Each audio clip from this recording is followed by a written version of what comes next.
Sinuspindi ng Energy Regulatory Commission ang operasyon ng Wholesale Electricity Spot Market o WESM sa Pilipinas. Kasunod po yan ang deklarasyon ng Pangulo ng State of National Energy Emergency sa gitna ng epekto ng gulo sa Middle East. Sa WESM, nagbebenta ng kuryente ang mga power plant at doon din bumibili ng kuryente ang mga power utility companies at electric cooperatives sa buong bansa. Ayon sa ERC, ngayong suspendido ang WESM.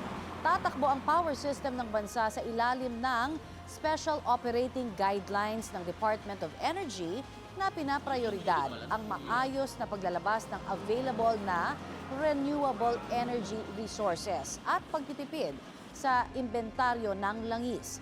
Ipatutupad naman ng ERC ang isang pricing mechanism kung saan posibleng may itatakdang presyo o may kontroladong presyo sa pagbili ng kuryente mula sa iba't ibang uri ng power plant.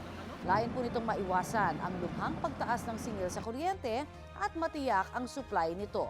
Kaninang pasado hating gabi, naging epektibo ang suspensyon at mananatili hanggat maglabas ng bagong desisyon ang ERC.